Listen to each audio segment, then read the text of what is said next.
Está começando o Empíricos Podcast, o seu podcast semanal sobre investimentos. Eu sou a Larissa Quaresma, analista de ações da Empíricos Research, e apresento este programa com o João Piccioni, que é head da Empíricos Gestão. E aí, Jones? Tudo bem, Lari? Tô bem, e você? Tudo bem, tudo bem. Um dia mais calmo nos mercados hoje. Tava precisando, né? Pois é. Hoje só eu e você e eu, dupla dinâmica para apresentar o podcast, porque olha, a gente vai pegar poucos assuntos para aprofundar bastante hoje. E o primeiro deles é o fato de a nossa bolsa brasileira estar subindo enquanto as internacionais derretem, né? Será que a gente vai continuar passando ileso nessa história? Vamos conversar sobre isso, que é nosso primeiro assunto. O segundo assunto, a gente vai fazer um quadro parcial, um ranking aí parcial da temporada de resultados. Nós vamos distribuir nossas medalhas de ouro, prata e bronze para os balanços que a gente achou que merecem o pódio, pelo menos até agora.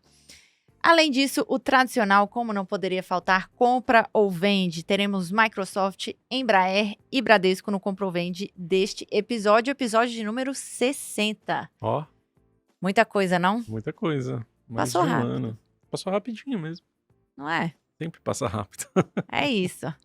É tanta coisa que a gente faz, né? Aham. É isso aí.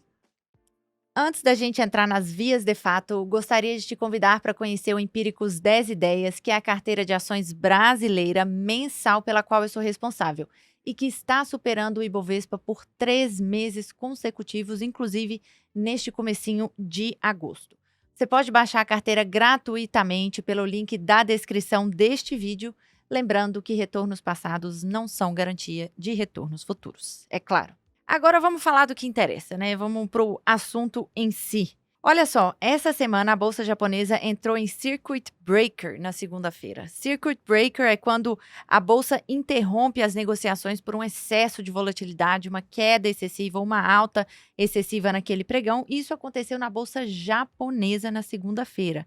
O Nikkei, que é equivalente ao nosso Ibovespa, teve uma queda de 12% em moeda local no fechamento do pregão. Os índices americanos S&P 500 e Nasdaq caem respectivamente 4% e 6% somente nesta primeira semana de agosto, em dólar, né? Por sua vez, o VIX, que é conhecido como o índice do medo, chegou a atingir uma máxima desde o período pandêmico, né? Ela só não superou o nível que atingiu no período pandêmico. Jones, queria pedir para você fazer um resumão aí para o nosso ouvinte do que você acha que está acontecendo. Bom, Lari, eu vou usar um pouco do que eu escrevi no Diário de Bordo, que saiu hoje pela manhã. É uma narrativa que, na verdade, agora fica mais fácil da gente enxergar, e a construção desse estresse que a gente está vivendo nos mercados internacionais.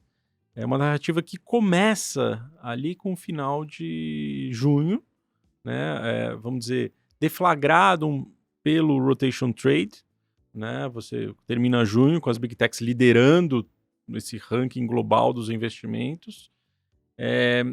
Aos poucos, você percebe os primeiros sinais de que os investidores topariam investir em outros segmentos da Bolsa Americana, e ele inicia aquele processo de Rotation Trade meio calcado na hipótese de que a queda de juros poderia vir em setembro, né? Até ali, tudo bem, tudo normal, nada fora da casinha. E aí a gente teve o atentado contra o Trump. O atentado contra o Trump, no final das contas, acelerou o Rotation Trade, porque naquele primeiro momento, né, o mercado deu ali, vamos dizer, colocou suas fichas na ideia de que ele seria o franco, voltou a ser o franco favorito para ser eleito. Né? Isso já tinha acontecido ali depois do debate em junho, mas ali depois do atentado as coisas meio que se aceleraram. E a gente percebe, então, uma aceleração do Rotation Trade. Ora, a hora que você acelera o Rotation Trade, você provoca nos mercados, de certa forma, uma quebra das correlações dos ativos e, vamos lá, os seguros deixam de fazer um pouco de efeito. Por quê? Vamos lá, hoje o que você tem de seguros? As puts de S&P, né? Na sua maior, vamos dizer, são os principais seguros que a gente tem de mercado. A hora que você quebra a correlação e você faz com que as ações das Big Techs fiquem mais voláteis, o preço para você segurar a sua carteira, comprar opções de venda, começa a aumentar. E aí a gente percebe aquele primeiro choque no VIX, né, que é o índice do medo, que mede exatamente essa questão da volatilidade das opções lá fora. A gente vê essa volatilidade começando a crescer e isso vai, de certa forma, meio que retroalimentando, vamos dizer, todo esse monte de... vamos dizer, retroalimentando o sentimento de tensão de todos aqueles investidores que estavam fazendo alocações nessas big techs de forma alavancada. Olha lá, fomos bater lá no Japão antes da decisão do Banco Central japonês. Então, ali você começa a deflagrar, vamos dizer, quebras nessa estrutura do carry trade. Você começa a gerar essa tensão para os investidores, que culmina justamente com o Banco Central japonês subindo os juros ali do Japão. E a hora que ele sobe os juros, é como se toda aquela ruptura, vamos dizer, aquela rachadura que já estava sendo construída ali durante o mês de julho, ela viesse abaixo mesmo.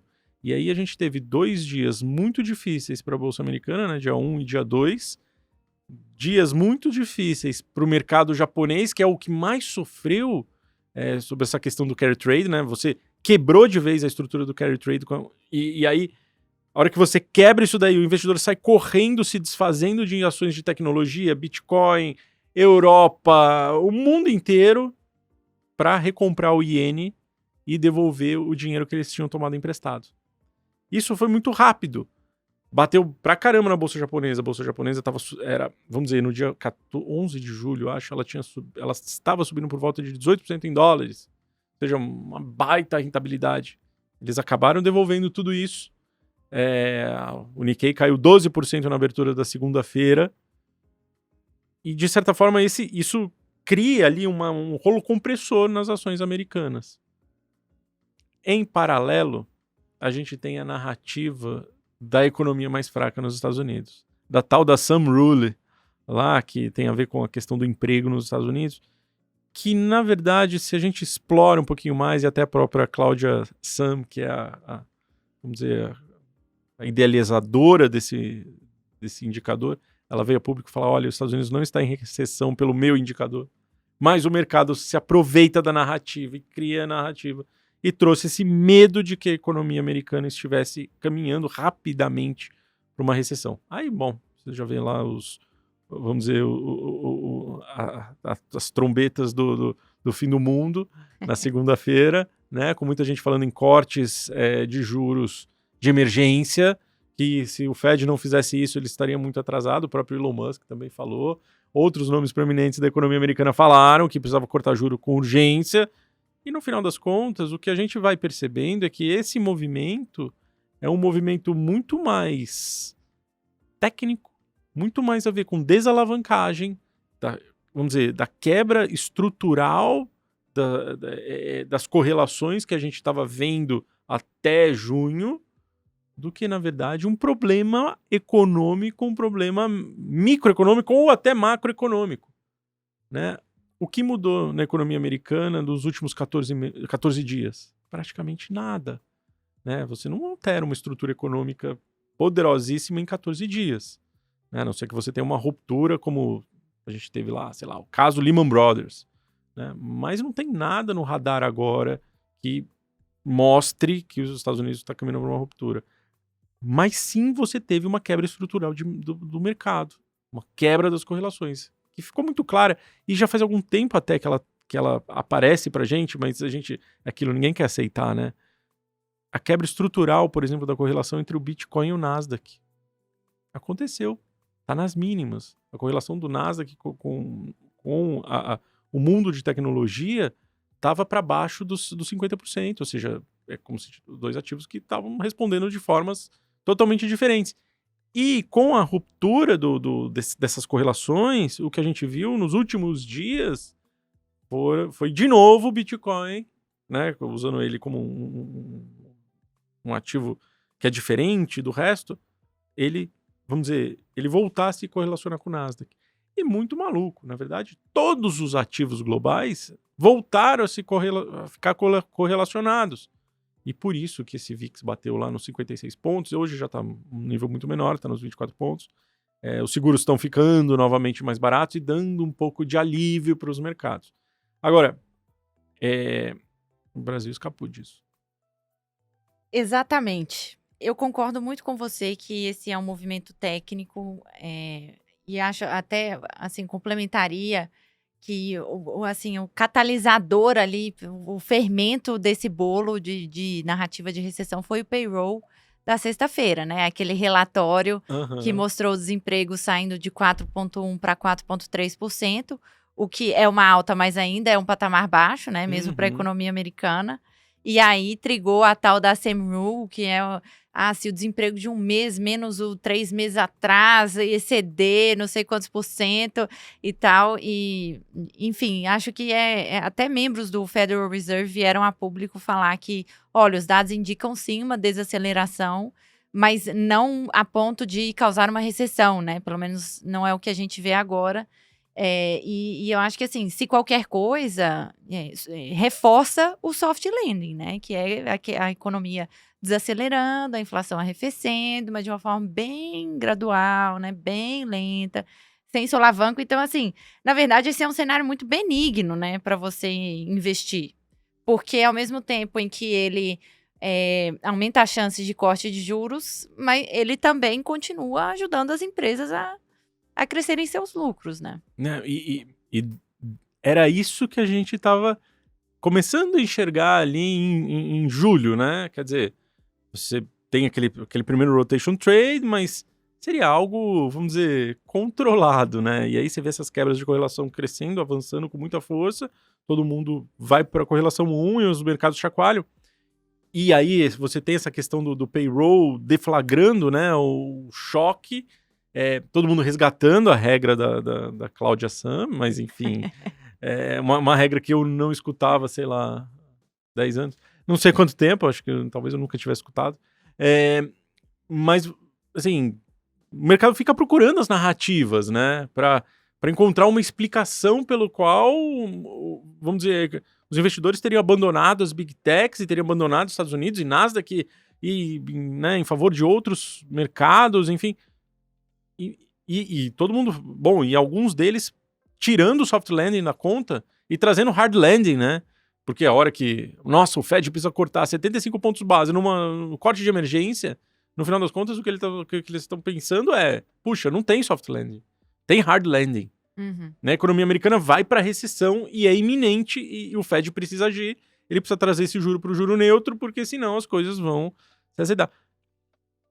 E é uma narrativa que ganha uma atração em questão de horas, dias, quer dizer, todo mundo procurando uma resposta para uma coisa que, na verdade, quando você olha assim, tem um quê estrutural mesmo, tem um quê de fluxo de recursos que se movem ao redor do mundo e trazem uma certa, vamos dizer, vai trazer um certo pânico, mas assim, eu olho para esse movimento e deixando um pouco o Brasil de lado, que o Brasil realmente passou ileso, é o único país que não participava dessa história do carry trade. Eu já quero entrar nesse assunto com você. Mas, e aí,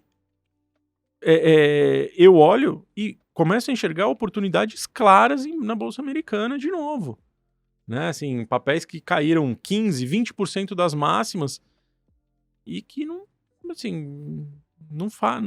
faz muito sentido econômico. Você acha, João, que, assim, porque verdade seja dita, um outro fermentinho no bolo desse pânico aí foi o resultado das Big Techs, que a gente comentou um pouquinho na semana passada com o Enzo, que mostraram, assim, bilhões de dólares no trimestre de capex de investimento em inteligência artificial. O mercado não gostou muito disso, né? Porque até então era um free lunch, essa história de inteligência artificial, mas tem um custo e o retorno incerto, como qualquer investimento de risco, né? Assim, perdeu um pouco do brilho e tal. A minha pergunta, que eu acho que continua sendo uma tecnologia extraordinária a ser explorada, mas, né, acho que ficou talvez um pouco mais realista a visão ali. A minha pergunta para você é se você acha que está tendo uma migração mais estrutural de tema mesmo, dentro da Bolsa Americana, entendeu? No sentido de, putz, a IA já foi, né? Quem pegou, pegou e tal. Vamos buscar outro tema, mais nessa linha ou mais na linha de, calma, vamos corrigir uns excessos aqui e tal, mas ainda tem. Eu iria mais por essa segunda linha, Lari. Eu entendo esse ponto de vista sobre os investimentos, mas eu tomaria muito cuidado com essa leitura. Primeiro, porque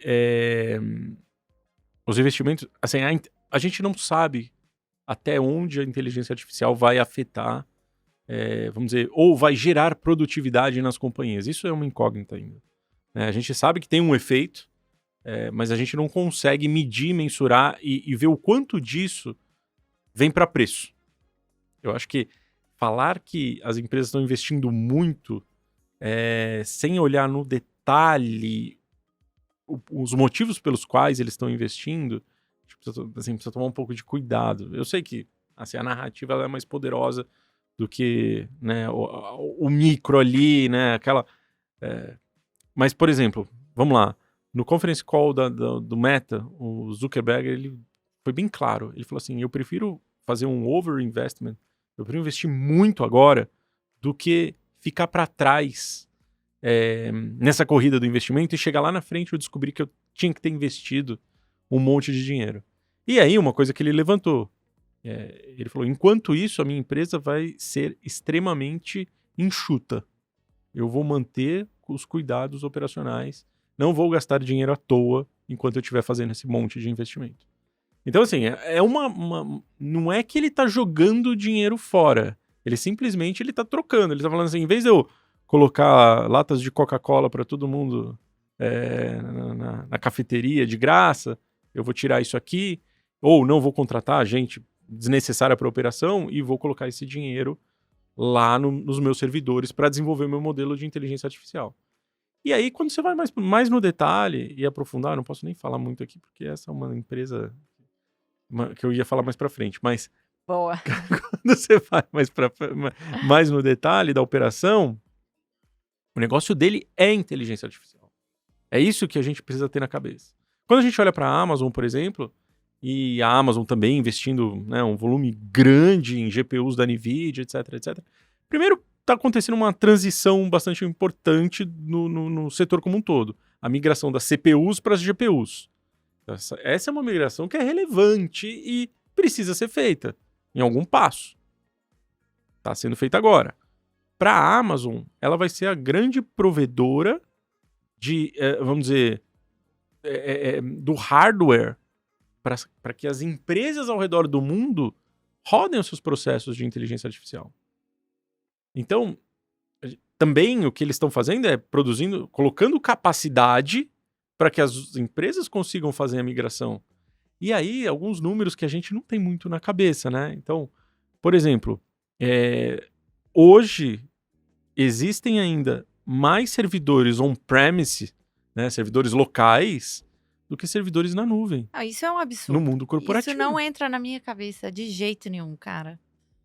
Pois é. Se você para pensar sobre essa ótica, quer dizer, eles têm um espaço imenso para continuar crescendo.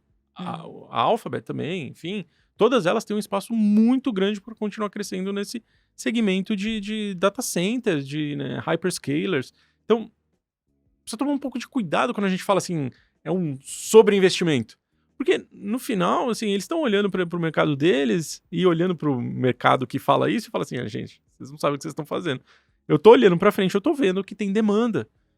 Né? Assim, alguns nomes, o nome que eu fiquei mais assustado, que ainda tava on-premise, era a Merck. Imagina a Merck, gigante do setor de saúde. Isso que eu ia perguntar.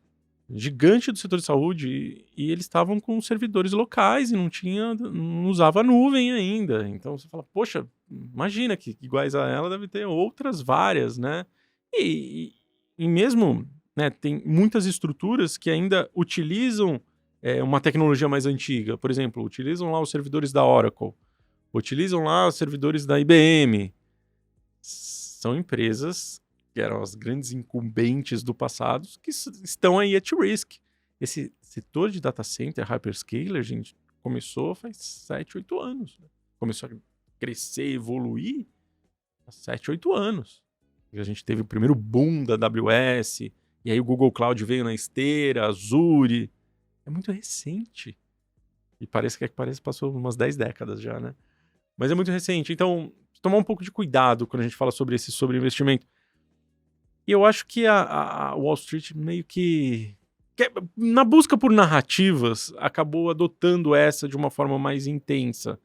E faz algum sentido, lógico que no short term todo mundo quer, né, quer que as empresas façam a recompra de ações, devolvam Geração de dinheiro, caixa geração de pura, caixa. né?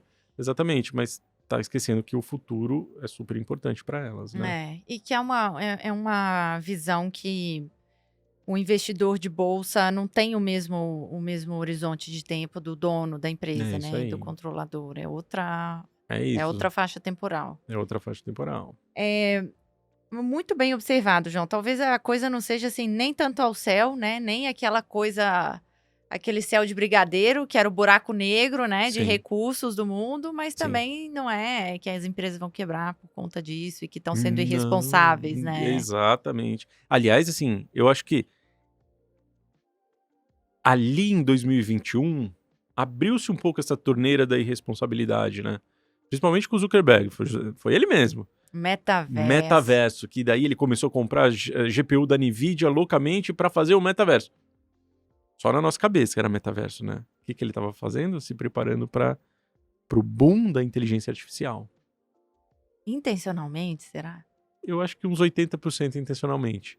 Porque no final ele estava desenvolvendo um modelo fundacional, o Llama, né, que compete com o OpenAI e que vai ser um modelo open source. Quer dizer, que é um modelo open source. Enquanto isso, o OpenAI estava desenvolvendo ali o ChatGPT. E já tinha o ChatGPT 3 ali em 2021, já estava... Assim, nos bastidores, esse mercado ele já sabia que tinha alguma coisa a ser desenvolvida, né? Alguma coisa ia aparecer em algum momento. Eu acho que o Zuckerberg ele já tinha um pouco disso na cabeça dele e ele foi empurrado para isso, tá? Por quê? Porque quando a Apple mexeu na questão da privacidade, a Apple meio que desconstruiu todos os algoritmos do Instagram e do Facebook. E ele, naquele 2021, ele se viu obrigado a reconstruir o modelo pelo qual o Instagram consegue capturar vamos dizer, não as informações das pessoas, putz, se eu falar informação ruim, né? Mas consegue capturar os gostos, as preferências do usuário. Ele mudou os algoritmos ali. E ele mudou utilizando inteligência artificial. Não na forma como a gente usa, não a nossa inteligência artificial aqui, generativa que a gente usa, mas um modelo de inteligência artificial. E ele usou todo aquele maquinário que ele tinha montado, construído, para montar os modelos. O Facebook sofreu em 2022 uma barbaridade, né? As ações da Meta derreteram. E de lá para cá, as ações da Meta são uma das ações que mais sobem junto ali com o Nvidia. Muito bom. Agora, eu queria trazer essa discussão para o Brasil, né? Que passou ileso, assim. A gente teve um bom mês de junho, um excelente julho. A gente ficou entre as 3 melhores bolsas do mundo no mês de julho. E a gente está começando agosto bem, assim. Verdade. Né? E eu queria resgatar uma frase sua que sempre me marcou muito, né? Quando a gente trabalhava mais próximo do lado do research, que era o não existe decoupling, né? Que não existe decoupling entre os ativos de risco no mundo. Não existe uma ilha de prosperidade isolada, né? As coisas têm muito mais interdependência, principalmente dependência do Brasil em relação aos Estados Unidos. Então eu tô muito curiosa para saber como que você tá de coração enxergando esse decoupling aí. Vamos lá, eu acho que é momentâneo. Mas eu não acho que é o Brasil que vai cair, tá? Você acha que lá é que vai voltar a subir? Eu acho que lá que vai voltar a subir. Pode ser que demore um pouquinho mais, porque a gente sabe como esses regimes de volatilidade, eles ocorrem ao longo do tempo. Eles demoram 1, 2 semanas, 3 semanas, que às vezes parece que é o fim do mundo. Mas ele se dissipa e volta a andar. Né? Eu tô para dizer que, na minha cabeça, assim, acho que o mercado americano vai dar uns sinais mais claros de que a volatilidade vai cair ali na reunião do Federal Reserve, que ele vai praticamente selar os 25 pontos e vai dar a sinalização de que outros cortes poderão vir, e não sei se ele vai dar uma data, não sei se ele vai falar que é na próxima, mas ele vai dar sinais de que, olha, estamos sim num processo de desinflação, vamos dizer, né? Que é o mais Soft importante. landing e Soft tal, né? landing, exatamente. Então eu acho que a Bolsa Americana vai acabar se recuperando desse choque aqui de curto prazo. E eu acho que a Bolsa Brasileira vai entrar nessa esteira e vai continuar andando, vai continuar subindo. A gente tinha um cenário... Na verdade, assim, o Brasil foi a única bolsa que se descolou desse processo de bull market de uma forma mais intensa nesse primeiro semestre, Total, né? total. Se a gente olhar para a China ficou para trás ali nos primeiros 2 meses, mas depois se recuperou. Tá bom, vai. O México foi pior que a gente. Cara, mas foi por pouco. Foi por pouco e foi aos 45 do segundo tempo, né? Exatamente, Por exatamente. conta das eleições lá. Por conta das eleições. E a França também, né? Por conta da questão do Macron. Também acabou sofrendo em junho pra caramba. Mas eu acho que, assim, a Bolsa Brasileira, no final, ela vai entrar um pouco nessa rota. E se a gente, assim, até escrevi numa das cartas mensais nossas, que foi do mês passado, se a gente pegar alguns cases brasileiros, vamos lá, um deles não é brasileiro, mas é brasileiro, você já sabe o que eu tô falando, esses caras, eles andaram muito bem, porque eles estavam misturados em meio a esse mundo de tecnologia lá fora. Né? Vou citar aqui, o Nubank andou muito bem no primeiro semestre. Inter andou muito bem nesse primeiro semestre. Embraer andou muito bem nesse primeiro semestre. E tem esse outro, eu vou deixar para você depois. Boa! Então, assim, puxa, são cases que, de certa forma, assim, mostraram o potencial do que poderia ser a Bolsa Brasileira, de verdade. Lógico, a gente tivemos assim, vários eventos, né? O macroeconômico que não ajuda, o problema no Rio Grande do Sul, fiscal que fica nessa discussão, que vai, não volta, vem, não vem. Não, teve motivos. Teve motivo. Talvez não para ser tão judiado do jeito que foi, né? Uhum. Bom, vamos lá, os resgates dos fundos de investimento. Também eu acho que é uma coisa que a gente não pode tirar da mesa. Outro fator técnico, né? Um fator técnico super importante é os fundos de pensão ainda com uma certa lentidão para trazer seus recursos para a Bolsa, em vistas de um juro real altíssimo da NTN-B, essa parte de crédito aqui no Brasil, crédito isento, tirando recursos da Bolsa de uma forma assim, irracional. Então, eu acho que o Brasil teve um primeiro semestre que realmente foi marcado aí por assim, alguns choques. E eu acho que isso penalizou a Bolsa Brasileira, né? Eu concordo com você, eu acho que faz muito sentido, assim, e até foi legal, assim, para fechar um ponto de interrogação, assim, ponto de interrogação, a gente vai ter muitos, né, ainda, e ninguém tem certeza de nada, imagina, mas eu achava, assim, eu acho que o Brasil pode se beneficiar desse cenário, por tudo que a gente já falou, mas eu não tinha pensado nisso que você falou, da correção, da gente ter underperformado, né, no primeiro semestre, e também de lá fora voltar a andar, porque a narrativa da recessão está muito forte. E a narrativa correta para os dados disponíveis seria a narrativa do soft landing, né, porque é o que os fatos apontam mesmo, que está sendo desenhado ali pelos relatórios, dados, é um soft landing. Mas, enfim, até engraçado, porque no primeiro semestre eu resgatei um relatório, uma assinatura que eu tenho, né, para os nossos assinantes, chama As Melhores Ações da Bolsa, e eu tinha escrevido um relatório intitulado Contramão, que tava todas as bolsas do mundo indo bem e só a nossa indo mal. Aí essa semana eu resgatei esse mesmo relatório para falar que a gente continua na contramão, mas agora favoravelmente a nós. Enfim, é isso. Não, legal. Eu tô mais construtivo, Lara. Assim, continuo construtivo. Acho que a Bolsa Brasileira sofreu muito desnecessariamente.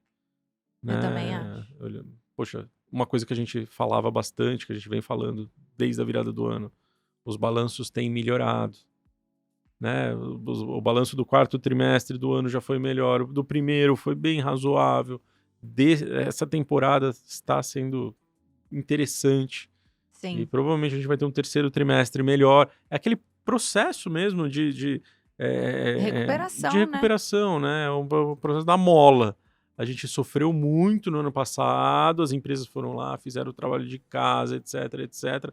A gente começou a colher isso no final do ano e, de repente, entrou em 2024 e o mercado esqueceu que a bolsa existia. Os investidores esqueceram que a bolsa existia. Então, assim, eu olhando para frente, acho que a gente tem uma hipótese grande de um rally parecido com o do ano passado ainda. Concordo com você.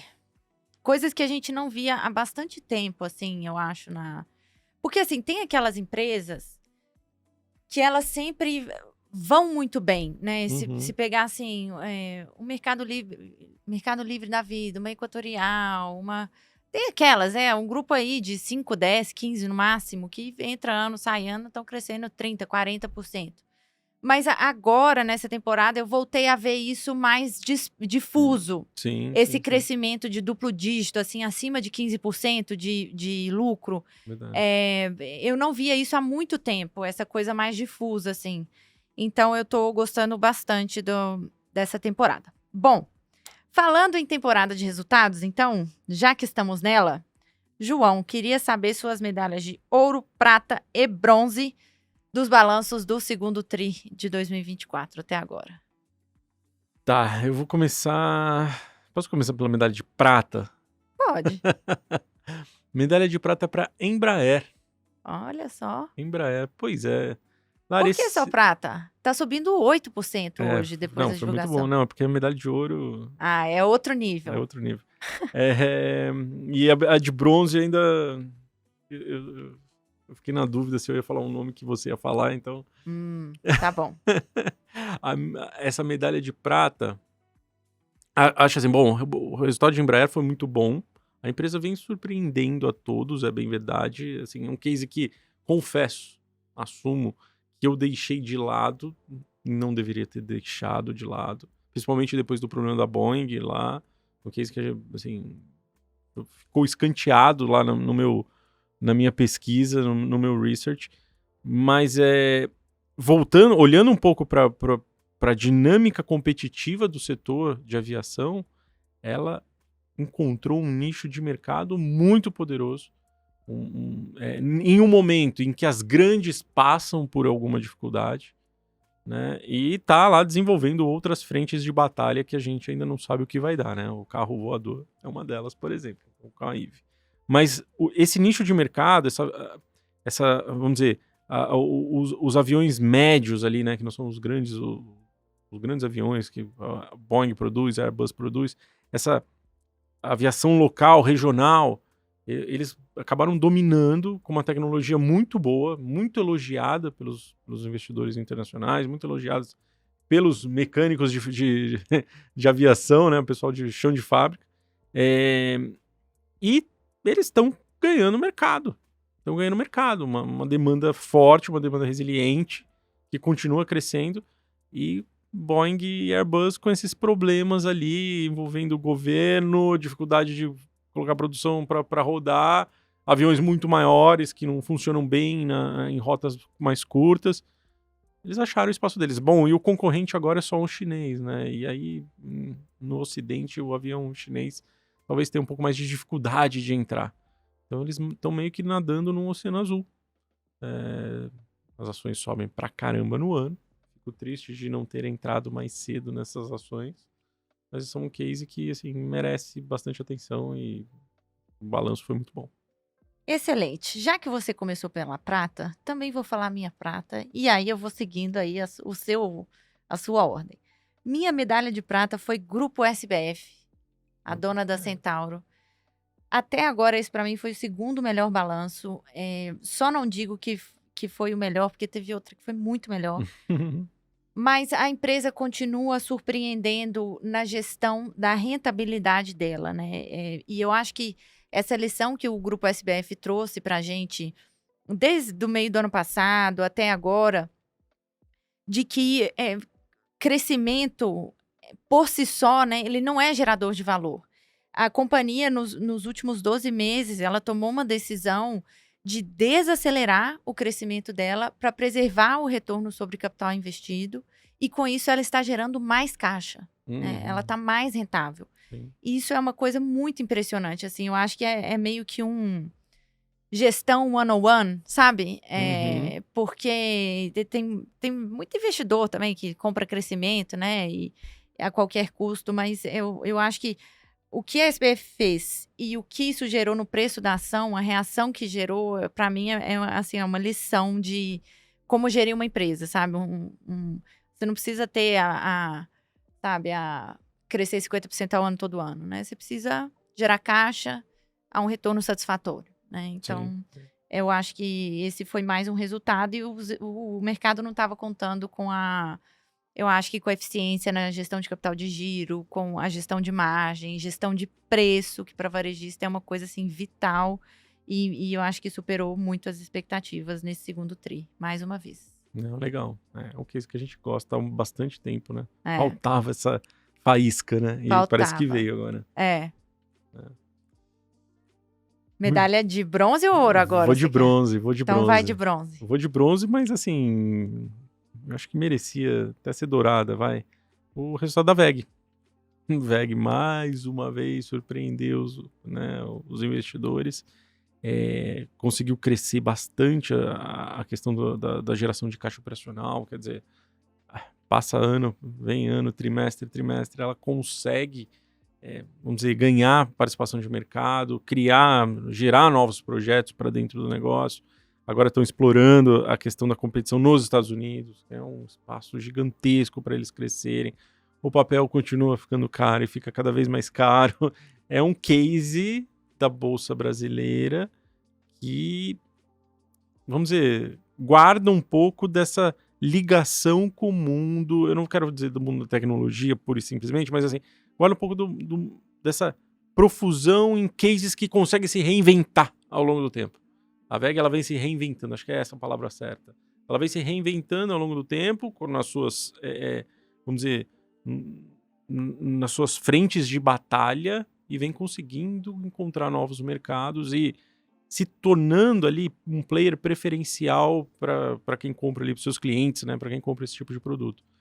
Eles avançaram para caramba ali no Oriente Médio, com aquela produção lá em Oman, agora avançando nos Estados Unidos, estão ganhando market share nos Estados Unidos. Então, um cara que realmente surpreendeu. É impressionante, né? Cara, essa foi uma que a gente saiu cedo demais. A gente teve... A gente ganhou dinheiro, mas a gente deixou muito dinheiro na mesa esse ano também. E é engraçado, né? Porque tem algumas empresas, esse tipo de empresa que você comentou, que se reinventa, que está sempre buscando ali maneiras de empilhar lucro. Elas estão sempre perto da máxima histórica, porque vão compondo lucro, né? VEG eu acho que é uma delas. Sim. Minha medalha de bronze é Itaú. Mas eu acho que ela também merecia um lugar nesse pódio. Por falta de opção, eu tive que colocar ela no terceiro lugar.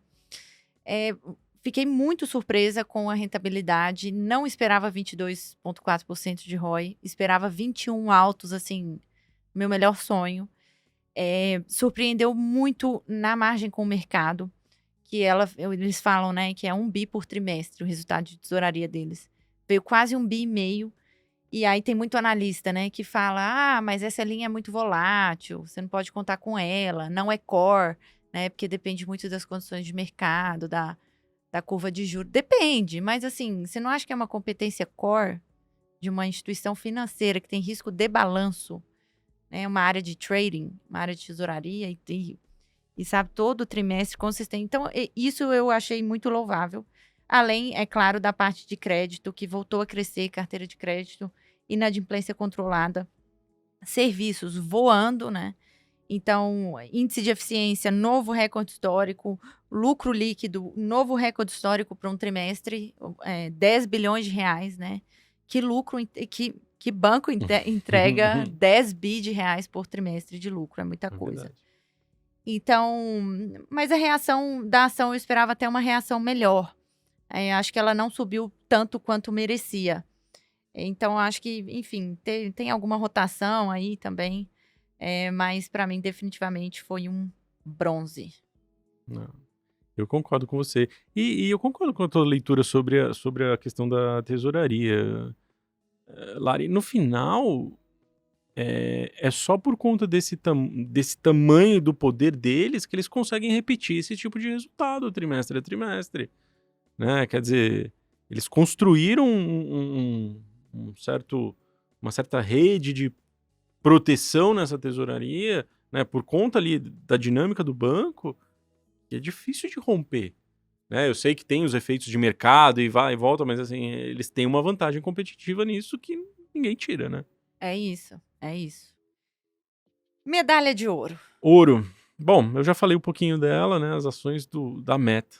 Realmente trazendo um case internacional aqui. Zuckerberg, mais uma vez, surpreendeu a todos aí, né? Ele conseguiu fazer a empresa crescer pra caramba nesse trimestre, crescer bem mais do que o mercado estava esperando, e ao mesmo tempo manteve lá o volume de investimento bastante elevado na questão dessa parte de inteligência artificial, né, para montar lá os servidores dele, para treinar o modelo que vai ser o modelo open source. Né? Para mim, aos poucos, vai ficando claro, né, essa cortina, essa névoa da inteligência artificial, ela começa a se dissipar e a gente começa a enxergar quem vão ser os grandes vencedores. E a Meta, né, o Meta, não sei se é a Meta ou Meta, enfim. Também não sei. Meta. Acho que é o Meta, né? Não sei. Era o Facebook. Porque o Meta vem de metaverso. Metaverse. Que é o metaverso, né? O metaverso, pronto. Pronto. E esse cara vai ser um dos grandes vencedores dessa questão, dessa corrida de inteligência artificial, porque ele vai conseguir proporcionar para as pessoas o uso sem fricção. Né? Hoje, para você acessar o ChatGPT, você tem que entrar num browser, você tem que colocar sua senha. Se você quiser a versão mais top lá, você vai pagar, né? A versão mais top é a versão que tem um pouquinho mais de crédito para você rodar agora. Agora é isso, né? Que você paga. Você tem uma fricção ali. E o Zuckerberg, ele percebeu que, assim, ele podia utilizar os recursos que ele ganha no Instagram, no Facebook, né? Os recursos de advertising para justamente ele criar o open source. Criar um modelo open source que vai poder ser utilizado por qualquer empresa e ele vai poder usar esse modelo para alimentar as próprias ferramentas e tirar a fricção. Então, muito provavelmente você vai ver a sua tia que adora falar no WhatsApp, de repente conversando diretamente no WhatsApp com uma inteligência artificial. E muito em breve. Isso já está rodando nos Estados Unidos. Lá eles têm uma base de WhatsApp muito menor do que aqui no Brasil, por exemplo. Mas, provavelmente, no final do ano, essas ferramentas de inteligência artificial vão começar a popular os nossos aparelhos celulares. E essa ruptura da fricção com a inteligência artificial que vai ser a grande chave para a gente entender até onde a inteligência artificial vai chegar.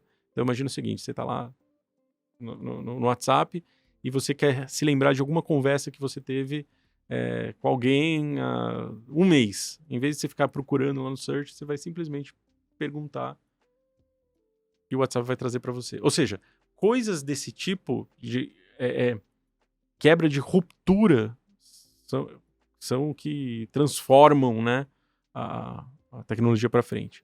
A Apple vem com a Apple Intelligence nessa mesma linha, a Meta vem nessa linha, vai trazer o Llama para dentro dos seus aplicativos, e aí sim a gente vai ver quais vão ser os próximos passos da inteligência artificial. Mas eu acho que... E aí, se você começa a pensar nisso, que de repente você vai ter lá, sei lá, 2 bilhões de pessoas podendo usar a inteligência artificial do dia para a noite, sem fricção, você entende o porquê que o Zuckerberg está montando um estoque gigantesco de GPUs lá, montando data centers gigantescos. Porque você vai ter muita gente utilizando a inteligência artificial. Então, estamos caminhando para um futuro muito interessante nesse setor. E Meta despontou. Espetáculo. Cara, essa briga vai ser boa de acompanhar, hein? Vai ser muito boa. Para quem é tech-savvy aí, melhor ainda, né? Bom, minha medalha de ouro não poderia deixar de ser para Mercado Livre. Acho que das empresas que a gente tem, né, recomendação de compra aqui nas nossas carteiras, foi a maior surpresa positiva que eu vi. O resultado foi mais de 30% acima da projeção média dos analistas. Aqui eu estou falando de lucro líquido. Muito forte, muito forte. E para mim, eu acho que nesse trimestre, assim, a superioridade do modelo de negócio, ela ficou muito clara, porque a questão do Rio Grande do Sul, a gente viu como um vento contrário em vários resultados, principalmente resultado de quem tem elemento de varejo no negócio, né? Shoppings, varejistas mesmo, que precisaram fechar pontos de venda e tal. Para a Meli foi o contrário, né? Foi um vento a favor, porque as pessoas mandavam doação, compravam as coisas que estavam faltando, item de necessidade básica, tinha tudo que você via e-commerce, porque o varejo físico estava fechado. Então, assim, você vê a aceleração do crescimento do GMV no Brasil, é uma coisa maluca, né? Você fala, poxa, ajudou, né? Na verdade, ajudou. Então, eu achei isso muito legal. A Argentina, que estava atrapalhando bastante, né? Não só pela desvalorização cambial, mas também porque não estava conseguindo crescer volume lá. Fizeram um esforço nisso, voltaram a crescer volume. México, eu estive no México agora. Você sai do aeroporto da cidade do México, tem como se fosse uma caixa de entrega do Mercado Livre, só que em tamanho gigante. Logo na saída do aeroporto, escrito, aqui tem Meli, só que em espanhol, né, claro. Então, assim, vai dominar esse negócio. Então, eu gostei muito do resultado. A ação reagiu super bem. Não é barata, é verdade. Tem um prêmio, mas assim... Mais do que merecido, né? Exatamente. Não, é difícil pagar barato numa história dessa, né? E no varejo, muitas vezes o barato sai caro, né? A gente sabe bem disso. A gente sabe muito bem. Aprendemos não da melhor forma algumas vezes. Bom, vamos lá. Bora pro nosso Compra ou Vende? Bora. Então, temos 3 cases aí do Compra ou Vende. 1 internacional, 2 nacionais. Então, começando por você, João. Você compra ou vende Microsoft? Eu compro, Lari. Assim, não com o mesmo entusiasmo que eu compro o Meta ou Amazon, mas eu acho que é um case que vai continuar entregando, vamos dizer, entregando valor para os acionistas. Né? Ela está muito mais centrada nessa questão do B2B hoje em dia. Né? A plataforma do Teams é algo, assim, é o ponto principal, ponto de contato dela com as demais empresas, é o que está fazendo ela crescer. O Copilot, que está associado ao Teams, que está associado ao Office 365, é o que faz a Microsoft andar. A gente deve continuar, essa dinâmica deve continuar acontecendo aí ao longo dos próximos anos. A Azure avança, apoiada no próprio produto, né? A Azure é parte do data center deles, apoiado, sim, na questão do Teams, né? Quer dizer, eles vendem meio que um pacote completo ali. E a empresa tem sempre novas frentes, ela sempre abre novas frentes de batalha, né? E tem muita habilidade em fazer isso. Eu compro, é um case que eu acho que vai continuar entregando bons retornos para o acionista, acima do S&P, mas eu não tenho tanta, como eu falei, assim, não tenho tanta empolgação quanto a Meta que eu comentei um pouquinho antes e também a Amazon. Tô contigo, assim, eu compro porque eu não tenho coragem de vender, né? Assim, não é tão cara, 26 vezes lucro, uma empresa sólida, que vai se reinventar, né? Em maior ou menor grau, vai continuar, então eu compro. Pela pouca atratividade da alternativa. Compra ou vende Embraer, assumindo que você não tem carteira? Bom, eu já dei a medalha de prata para ela, então eu vou comprar. Eu compro.